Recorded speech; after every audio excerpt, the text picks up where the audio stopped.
Hello YouTube, Kakarot197 here with a review of the 148 scale mega-sized Char Zaku 2. For those of you who have never ever built a mega-size or don't know what it's about, it's exactly as the name would indicate. It's mega-size. It's mega-sized and that's really all it is.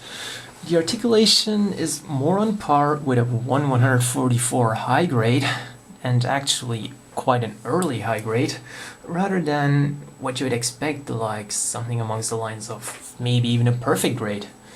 But let's not talk about perfect grades, because this kit doesn't even come close to a perfect grade. Now, let's start off with the colors. For colors, you have a salmon pink on most of the arms, more salmon pink on the legs, the head, and the hoses. The hoses unfortunately only come in the salmon pink. You actually have to paint the black parts yourself, which actually is kind of required to make them look any good. Otherwise they're just one big pink mess, pretty much. Also burgundy red for parts of the body, and the skirt armor. Furthermore, there's gray for most of the joints, the hand, heat hawk, which comes all in gray, unfortunately, and the Zaku machine gun, which actually has a clear scope. Something rather unexpected, really, but then again, guess I gotta give you something for the price, which is a whopping what was it again? Like 7,800 yen, the equivalent of about 60 to 70 euros or something. As for US dollars, that would be around something $100. Yeah, guess I gotta give you something for your money. And to top it off, there's a bit of black in the eye camera, which is also covered by a clear piece. Oh yeah, the eye camera is also a clear pink piece, and there's some more black on the knees and the bottom of the feet, which I gotta move the camera to. Oh, and there we have the first real problem of this kit. If you've ever seen the original Gundam series, you know Char has quite a problem with little girls, and therefore this kit is somehow made out of a material that will attract any and all lolly kits or models or figurines or whatever. They pretty much tend to stick to his feet, quite literally, and you can't get them off, which is kind of a problem, I guess, if you have a lot of lolly kits. Yeah, I know what you're saying already. Kakarot, you just place those figures at his feet, and now you're pretending that they're somehow stuck to them. Either that, or you just stuck them to his feet with super glue. Well, you might think that, but that's actually wrong. Allow me to demonstrate. I remove the figure quite a distance. Alright, that's enough. You get the point. I'll put it over here somewhere. Expect it to be back by the end of the review, which will probably be quite fast. So yeah, the feet are black. Now, as for articulation, I already said that the articulation is quite bad, and I was being serious about it. The arms go up about 90 degrees.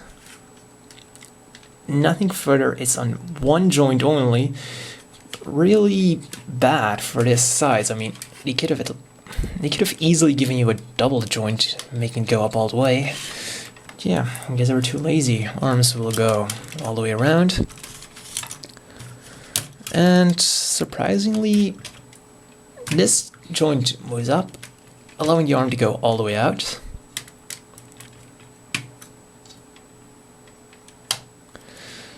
The other arm can kind of do the same if you flip over the shoulder armor. There we go. The legs can almost go up all the way. Back, not quite as far. Already bending the plastic. I guess I can't talk anymore. Great. And as for the knees, also not quite 90 degrees. Also, the hoses here are jointed at 1, 2, 3 points. And the gaps between hoses make it impossible to reach with Gundam marker, which is a real pain because now they just look all pinkish, really. Also, according to the manual, these thruster parts, I guess, should also be marked out in gray. I mean, really, this is quite a big part. They could have easily given you a gray part to put in there. Shame on you, Bandai. If you sell a kit for like 60, 70 euros, I mean, really. And it's not like there isn't any gray in the kit, so they could have easily given it. Whatever. I guess I paid for it. I brought it upon myself. Feet go down. Not a lot. This doesn't even feel right. Go up slightly more, if you could even call that going up. Side to side. One click to the side. And another click to the other side. That's quite poor movement. But I guess you figured that out already. Now the head. Try to get the head into the camera. No, I'll just pick it up.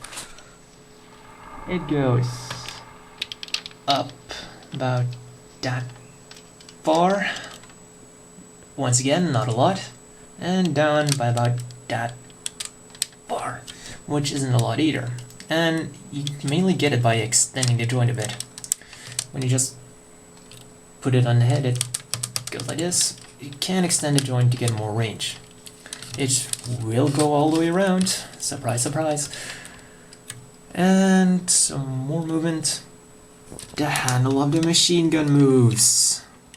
Yay. The scope also moves. You could say, yes, it moves. You can put it in the left hand. No, you can't. Because the hands actually have pegs in them and the weapons have holes in them, so he can hold the weapons more, securely. Problem is, the Zaku machine gun only has pegs on one side, so he can only wheel it in one hand. The Heat-Hawk, on the contrary, can be wielded in both hands. No idea why they did it with the Heat-Hawk, but not the Zaku machine gun.